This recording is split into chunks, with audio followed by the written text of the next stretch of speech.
Taiwan's defense ministry reporting that China carried out its first combat patrol of the new year today, with 22 Chinese military aircraft detected around the island nation. This comes after Xi Jinping warned that no one can stop China's, quote, reunification with Taiwan. That was in a New Year's speech on Tuesday. Xi claimed this, quote, people on both sides of the Taiwan Strait are one family. No one can sever our family bonds.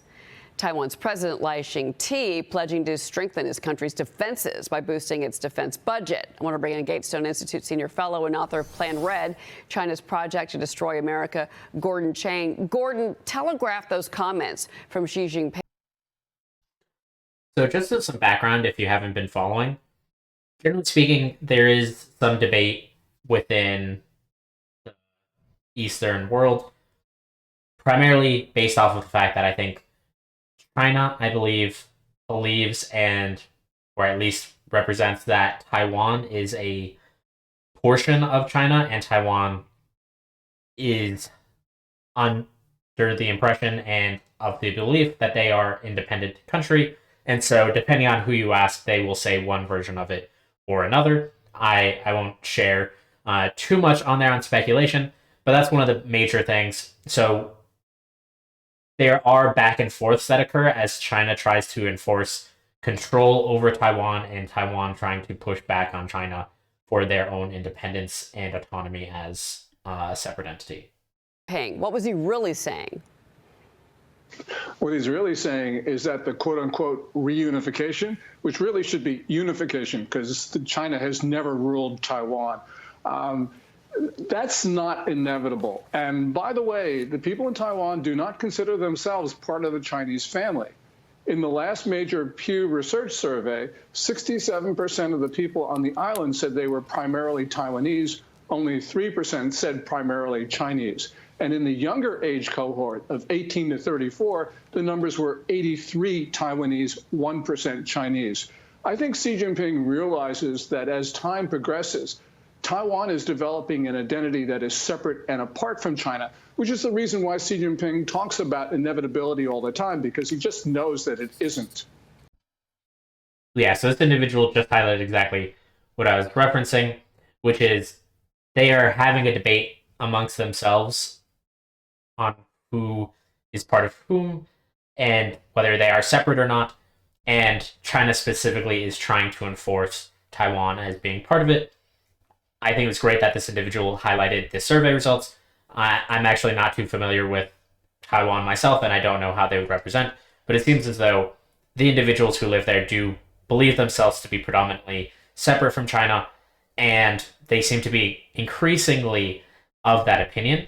And so this is where China themselves are trying to combat this perspective and then trying to enforce their rule over Taiwan in order to maintain their authority or other aspects that they're trying to get towards and enforce their rule as much as they possibly can in that case. You know, the Chinese state-sponsored actor who hacked the U.S. Treasury Department targeted the Office of Foreign Assets Control. So this is the office that issues sanctions, and the office of Secretary Janet Yellen. All of this is in a Washington Post piece. Congressman John Moolenaar, who chairs the House Select Committee on China, he is demanding that Beijing pay for the hack, telling Fox News Digital, quote, it is time for Congress and the incoming Trump administration to impose escalating costs to deter the CCP. Are we behind the curve when it comes to cybersecurity? And how big of a threat are these hacks? Because the Chinese hackers are still emboldened. So I'm not entirely sure what they are expecting on the cost front here. I'm not sure if they're basically just going to go to the government and say, hey, somebody hacked me from your country. You may or may not have been involved, or at least you were complicit in allowing this type of behavior. Give me cash right away. Obviously, Trump and his administration are going to be pro-tariff. So that could be another way of going about it, is just increase their tariffs when an attack like this happens as some type of reprimand. But he is already planning on raising the tariffs, so I'm not entirely sure if this would act as a deterrent in and of itself. And I'm also not sure if I've heard of similar things happening for US. I don't hear too many hacking attempts to other foreign countries and then being specifically linked to the US. And it's unclear to me if this is a standard procedure for various countries to enforce some type of fee towards other countries, presumably you could just represent that this is a rebel unit, for instance, such as terrorism. If there's a terrorist attack from some group of Chinese individuals, likely China would say that's not part of the standard government and people, the same way US would say the same thing.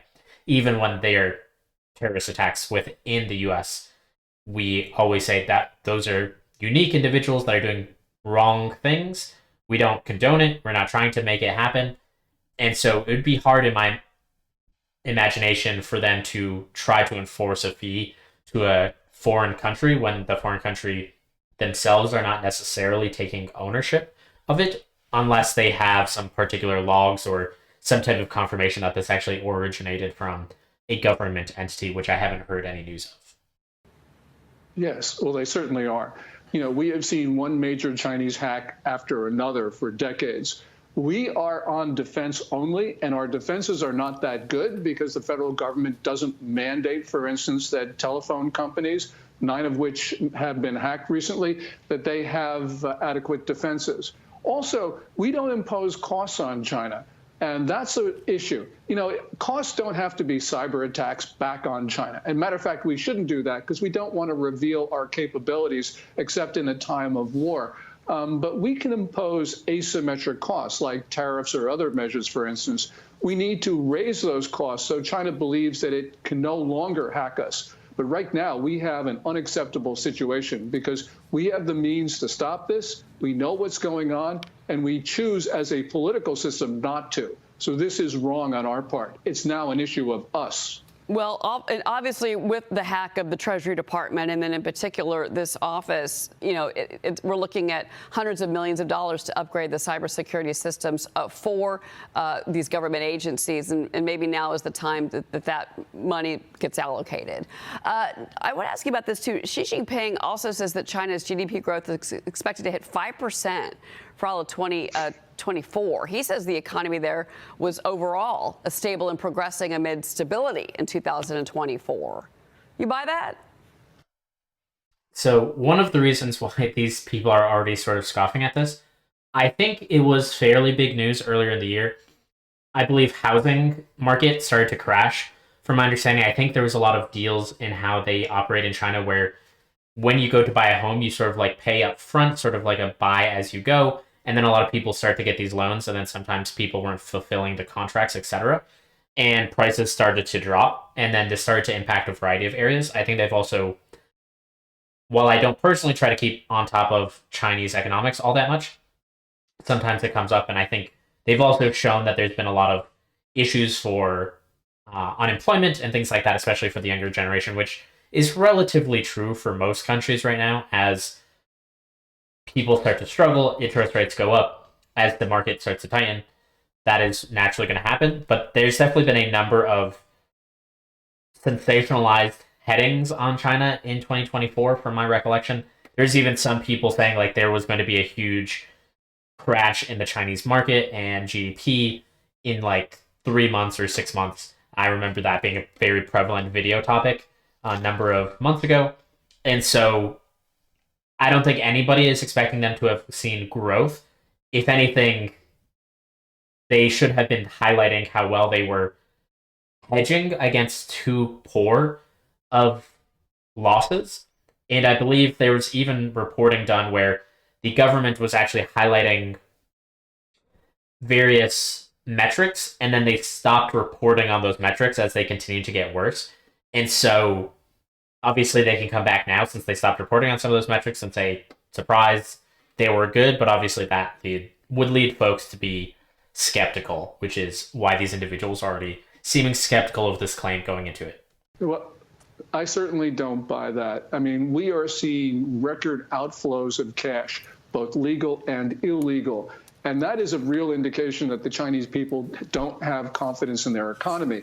If it was growing at 5%, they certainly would. You know, just to look at some numbers recently, we just learned in the last few hours that Chinese box office receipts were down 23% last year. That shows consumption is failing. Consumption is supposed to be the major part of the Chinese economy, and yet it's not doing well. That's a real indication. You know, if you go back to 2023, when China said it grew 5.2%, independent analyses were saying it was like 1.5%. In 2024, we know the economy deteriorated, so it's now hovering about zero. Maybe a little bit above, maybe a little bit below, but it's certainly not going to be around 5% as Xi Jinping claimed. Yeah, the truth is always fascinating. John Lonsky, get in here. Yeah, Gordon, I can't help but think that the Chinese economy is going nowhere as long as they remain closely allied with countries like Russia and Iran, as opposed to seeking warmer, friendlier relations with their major customers like the United States and Western Europe. I just don't give the Chinese economy a chance. I mean, my view is the Chinese Communist Party made a horrible decision as far as what is in the best interest of long-term economic growth in China and a long-term improvement in living. So those are some pretty hot takes back to back. So curious if any of you follow the economic situation in China and have any opinions. A lot of what he just said, I would caveat as that sounds quite political. He was highlighting mostly their relationship with other countries and that being a poor decision for them, which could be true, but not necessarily in 2024. For instance, Trump is actively looking to add tariffs to their goods, and so likely that means that China's exports to the US are going to decrease in revenue for 2025 or whenever those policies get enacted. But obviously Trump hasn't been in office so far, and there haven't been all these tariffs that have been in place. So he didn't really back up with any actual rationale there. Obviously, he's highlighting some other countries. Russia, for one, their economy also ran into some issues. So he might just be highlighting, if you're looking to partner with other folks who also don't have money, you're probably all going to not have money together. Obviously, your best interest, if you're looking to gain money, is to get it from people who have a lot of extra cash. And the US, while people aren't particularly happy about it, I think if you take a step back, US has actually been doing relatively well, I gotta say, from everything that I've seen compared to other countries. Obviously, none of us are happy about inflation and how it worked, but our inflation rate isn't the highest. For some other countries, theirs got even more out of whack than where we are. And people are struggling for many, many other scenarios to a higher extent than what we've seen in the US. Even though it's not comfortable, we have avoided some of the pitfalls some of the other countries have. And so that could be a case. Obviously, like, the US economy has grown in 2024, and I believe throughout 2023 as well. So they would have had excess income and money that obviously other countries would have been enticed to get a piece of that pie, so to speak. And that might be what he's referencing, but he did say it in a fairly politically charged fashion, in my opinion. Standards. Well, that's absolutely right, because China's economy right now depends on exports. And the United States and the European Union and even countries in the global south are now starting to tariff and otherwise restrict Chinese purchases of Chinese products. That is a death sentence for the Chinese economy. And they need to have good relations with Brussels, with Washington, with all sorts of countries around the world. And unfortunately, Xi Jinping has allied himself with Russia, with Iran, North Korea. And those are countries that, by and large, can't help the Chinese economy. We can. Yeah, so this individual is getting to that point right here, which is he's making the stipulation based off of the fact that the U.S. has cash right now. We are doing well economically at a macro scale, not necessarily individually. And so if a country who isn't doing as well needs more money, you're going to go towards a country that does. Same thing if you put it on a more individual basis. So like if you are trying to earn money, it's going to be easier for you to sell things to somebody who's wealthy than somebody who's already poor. They won't have money to buy that good from you that you're trying to sell or that product that you're looking to sell. And if you find somebody who's wealthy, you might even be able to get a premium on that product. Maybe you can even put more effort and around that product and then sell it at a premium to them and then get even more money back. And so that is what they're referencing here is go to where the money is. That's going to help you out the most economically. can, but we won't, because we are starting to see that China is an adversary. And in my view, they're actually an enemy. But the point is, we are now seeing China. Those were some strong words. We've covered some other videos, so it's interesting. This is a different channel. Let me know your thoughts if you're enjoying this video or me reviewing this video. But we've seen other videos in the past where China is becoming more and more of a common topic in those videos and being referenced as sometimes a foil to some of the things that we're doing in America, some of our advancements, economy, etc. And they seem to be referenced in a variety of ways. This individual obviously just highlighted that he believes them to be an enemy. In some of those other videos, we haven't seen that directly. I think more of them have been just kind of highlighting concerns about them, broadly speaking. And so clearly you can see from this back and forth that there's clearly strong opinions about China versus US and animosity or potential tensions that exist there. Let me know your thoughts if you like this type of content or you'd like to hear more about it, or whether you think this is more honest or a more accurate depiction than some of the other depictions we've seen in the past. In a very different light than we did 5 or 10 years ago. And that's why, Tiffany, the conversation about the Panama Canal is so prevalent right now because of the Chinese. Yes, absolutely. And role there. President Trump, we had peace in our country under President Trump. He understood the implications in deterring the CCP. And right now in the Panama Canal, we know that the Chinese companies operate the ports on both ends of the canal. So we have to use our economic force to make sure that that canal works in the best interest of the American people. And the deal wasn't for China to run the canal. The deal was for Panama to control and run it. That wasn't part of the deal. So President Trump is standing up to the CCP. He's done it before. He will do it again for us. All right. Well, there's going to be a lot to watch under this new administration and agenda. Gordon Chain, thank you so much for being here. Happy New Year, Gordon. Thank you for watching. If you've enjoyed what you've seen, please hit like or subscribe. I'll see you around.